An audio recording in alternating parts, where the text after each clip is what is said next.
Bismillahirrahmanirrahim. Assalamualaikum warahmatullahi wabarakatuh. Saya Sakia Darajat dengan NIM B1A119306 akan memaparkan materi dari pertemuan pertama sampai pertemuan ketujuh atau yang terakhir. Baiklah, materi pertama mengenai materi dan energi, yang kedua sistem periodik, yang ketiga ikatan ion, yang keempat ikatan kovalen, yang kelima logam dan hidrogen, dan yang terakhir ikatan van der Waals. Baiklah, langsung saja materi pertama mengenai materi dan energi. Yang pertama yaitu klasifikasi materi. Yang pertama, materi merupakan zat murni atau campuran. Yang kedua, suatu materi yang berupa zat adalah senyawa dan unsur. Yang ketiga, bila materi berupa campuran, maka akan bersifat homogen dan heterogen. Yang keempat, perubahan antara unsur dan senyawa disebut kimiawi, dan perubahan antara zat dan campuran disebut fisik. Selanjutnya itu perubahan fisis. Yang pertama yaitu perubahannya sementara. Yang kedua, tidak menghasilkan zat baru atau partikel penyusunnya sama. Yang ketiga, yang berubah hanya wujud dan ukuran zat. Untuk ciri-ciri perubahan kimia, yang pertama yaitu perubahannya permanen, terjadi perubahan susunan zat, dan perubahannya yang dapat diamati seperti terjadi gelembung gas, terbentuknya endapan, adanya perubahan warna dan suhu, dan yang terakhir menghasilkan zat baru. Selanjutnya materi dan penggolongannya. Yang pertama, zat murni memiliki sifat intensif yang sama, tidak dapat dipisahkan dengan zat yang berbeda kecuali dengan cara kimia. Yang kedua, unsur tidak dapat diuraikan menjadi zat yang lebih sederhana melalui proses kimia. Yang ketiga, senyawa dapat dipisahkan dengan cara kimia menjadi dua atau zat yang berlainan. Selanjutnya energi. Energi adalah kemampuan untuk melakukan sesuatu. Suatu objek dikatakan energi jika dapat menyebabkan perubahan.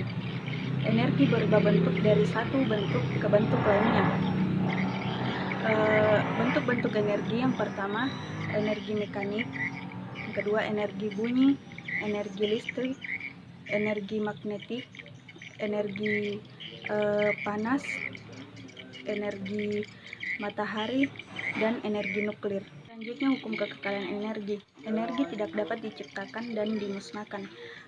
Energi dapat berubah dari satu bentuk ke bentuk lainnya. Contohnya, energi mekanik berubah menjadi energi listrik, energi listrik berubah menjadi energi bunyi, energi kimia berubah menjadi energi listrik. Baiklah, materi selanjutnya mengenai sistem periodik unsur. Untuk perkembangan penyusun unsur ada tiga, yaitu periode de Brenner, daftar Mendeleev, dan sistem periodik modern. Jadi untuk periode de Brenner atau Johann W. de Brenner, yaitu orang pertama yang menemukan hubungan antara sifat unsur dengan massa atom relatif. Pada tahun 1817 ia mengelompokkan unsur yang memiliki sifat yang sama. Yang pertama elemen kedua, dan elemen ketiga. Selanjutnya daftar Mendeleev. Lothar Meyer dan Dmitri Ivanovich Mendeleev menemukan hubungan terperinci antara massa atom relatif dengan sifat unsur. Pada tahun 1869 Mendeleev menyusun 65 unsur kimia berdasarkan kenaikan massa atom relatif, dan ini dikenal dengan nama hukum periodik. Materi selanjutnya mengenai sistem periodik modern. Berdasarkan hukum periodik modern yang menyatakan bahwa sifat-sifat unsur merupakan fungsi periodik dari nomor atomnya. Artinya, jika unsur-unsur disusun berdasarkan kenaikan nomor atomnya, maka sifat tertentu akan berulang secara periodik. Hal inilah mengapa tabel unsur dinamai tabel periodik. Selanjutnya, sifat-sifat unsur dalam sistem periode. Yang pertama, jari-jari atom. Yang kedua, energi ionisasi. Yang ketiga, afinitas elektron. Yang pertama, jari-jari atom, yaitu jarak antara inti atom sampai ke kulit elektron terluar. Yang kedua, energi ionisasi, yaitu energi yang dibutuhkan untuk melepaskan satu elektron terluar dalam satu periode. Selanjutnya, afinitas elektron, yaitu perubahan energi dari atom netral atau dalam fase gas ketika sebuah elektron ditambahkan ke atom untuk membentuk ion positif atau ion negatif. Dengan kata lain, kemungkinan atom netral akan menghasilkan elektron positif atau elektron negatif. Baiklah, materi selanjutnya mengenai ikatan ion. Ikatan ion yaitu gaya elektrostatik yang mempersatukan ion-ion dalam suatu senyawa ionik. Pengertian lain dari ikatan ion yaitu gaya tarik-menarik antara dua ion yang berlawanan, muatan yang terbentuk dari perpindahan elektron. Selanjutnya, sifat-sifat ikatan ion. Yang pertama, polar sehingga larut dalam pelarut polar. Yang kedua, memiliki tingkat leleh yang tinggi, baik larutan maupun lelehnya bersifat elektrolit. Selanjutnya, pembentukan ikatan ion. Pembentukan ikatan ion dilakukan dengan cara transfer elektron. Ikatan ion timbul karena adanya gaya tarik-menarik antara ion yang bermuatan positif dengan ion yang bermuatan negatif yang dihasilkan karena perpindahan elektron. Materi selanjutnya mengenai ikatan kovalen. Ikatan kovalen merupakan ikatan kimia yang terbentuk dari pemakaian elektron bersama oleh pembentukan atom-atom ikatan. Ikatan kovalen biasanya terbentuk dari unsur-unsur non-logam. Selanjutnya, pembentukan ikatan kovalen. Pembentukan ikatan kovalen digambarkan dengan struktur Lewis, di mana peranan elektron valensi dalam membentuk ikatan. Struktur Lewis adalah penggambaran ikatan kovalen yang menggunakan titik Lewis, di mana Pi dinyatakan satu garis atau sepasang titik yang diletakkan di antara kedua atom, sedangkan Pi dinyatakan dengan titik yang diletakkan pada masing-masing atom. Selanjutnya, aturan penulisan rumus Lewis ada 5. Yang pertama, semua elektron valensi diletakkan pada titik di sekitar atomnya. Yang kedua, satu ikatan antara dua atom dibentuk bersama dengan penggunaan dua elektron atau satu elektron dan masing-masing atom. Yang ketiga, satu garis sebagai ganti pasangan. Titik sering digunakan untuk menunjukkan pasangan elektron ikatan.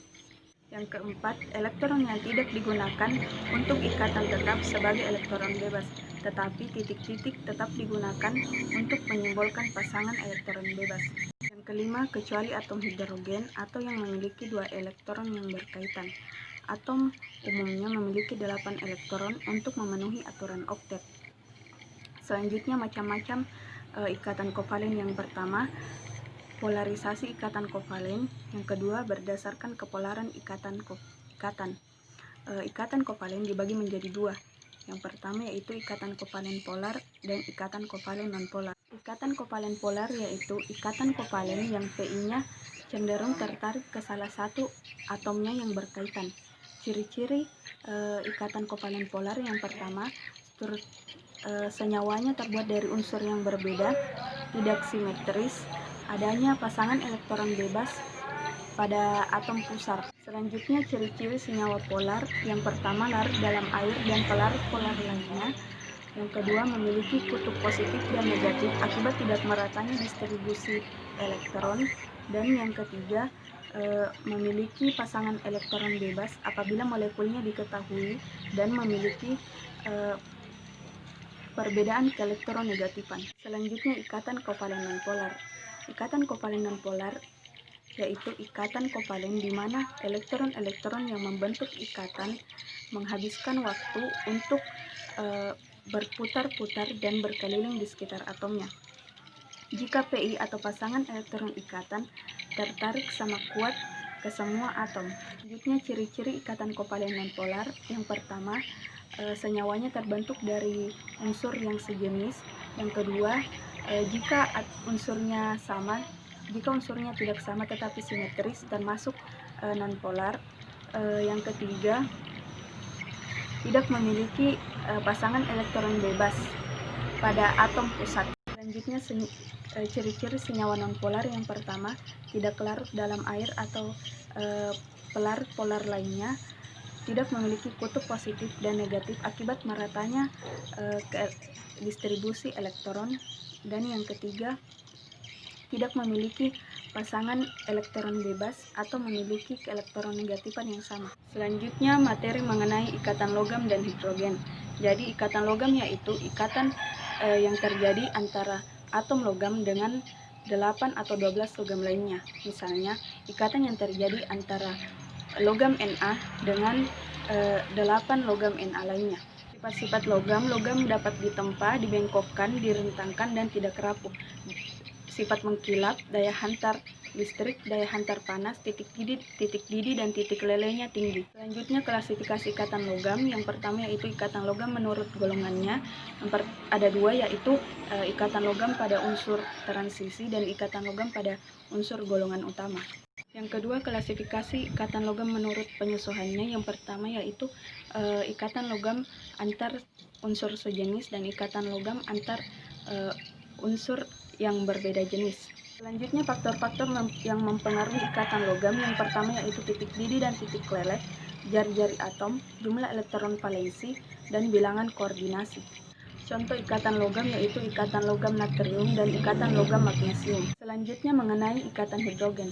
Ikatan hidrogen yaitu ikatan yang antar molekul yang memiliki atom H yang terikat pada atom yang memiliki keelektronegativitas yang tinggi.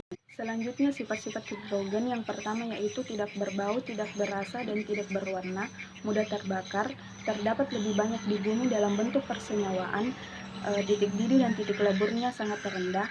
Pada suhu normal, hidrogen yaitu gas inert. Selanjutnya, jenis ikatan hidrogen. Yang pertama yaitu ikatan hidrogen intermolekuler, yaitu ikatan hidrogen yang terjadi pada molekul yang berbeda atau antar molekul. Yang kedua, ikatan hidrogen intramolekuler, yaitu ikatan hidrogen yang terjadi pada satu molekul atau pada satu senyawa. Selanjutnya, faktor-faktor yang mempengaruhi ikatan hidrogen. Yang pertama yaitu keelektronegativitas, adalah suatu ukuran kecenderungan atom untuk menarik pasangan elektron ikatan. Yang kedua, polaritas, adalah kepolaran suatu unsur yang berkaitan dengan unsur lain yang masih terdapat pasangan elektron bebas pada pusat molekulnya. Yang terakhir, mengenai ikatan van der Waals. Ikatan van der Waals yaitu gaya tarik-menarik antara atom atau molekul, di mana gaya ini relatif lebih lemah dibandingkan dengan gaya yang timbul karena ikatan valensi, dan besarnya gaya ini sekitar 10-7 kali jarak antara atom atau molekul-molekul. Gaya van der Waals dahulu dipakai untuk menunjukkan semua jenis gaya tarik-menarik antar molekul, tetapi kini gaya ini merujuk pada gaya yang timbul pada polarisasi molekul yang terlemah menjadi dipol seketika. Senyawa-senyawa yang mempunyai ikatan van der Waals akan mempunyai titik didih yang sangat rendah, tetapi dengan bertambahnya MR ikatan akan lebih kuat, sehingga titik didihnya akan lebih tinggi. Selanjutnya, klasifikasi gaya van der Waals berdasarkan jenis kepolaran molekulnya. Yang pertama, interaksi ion dipol. Yang kedua, interaksi dipol-dipol. Yang ketiga, interaksi ion dipol terinduksi. Yang keempat, interaksi dipol-dipol transduksi. Dan yang terakhir, interaksi ion dipol terinduksi dipol transduksi. Selanjutnya, gaya yang mempengaruhi ikatan van der Waals. Yang pertama yaitu gaya orientasi, yang terjadi pada molekul-molekul yang mempunyai dipol permanen atau molekul polar. Yang kedua, gaya imbas, terjadi apabila terdapat molekul dengan dipol permanen saling berinteraksi dengan dipol sesaat. Yang ketiga, gaya dispersi atau gaya London, terjadi pada semua molekul atau pada senyawa ionik, tetapi pada senyawa ionik tidak begitu besar pengaruhnya. Terakhir yaitu gaya tolakan. Gaya tolakan memiliki nilai yang lebih besar dan tergolong gaya tolak. Akan lebih efektif apabila awan elektron terisi pada atom atau molekul yang berinteraksi mulai bertumpang tindih. Itulah materi yang sempat saya paparkan. Kurang dan lebihnya mohon dimaafkan. Wassalamualaikum warahmatullahi wabarakatuh.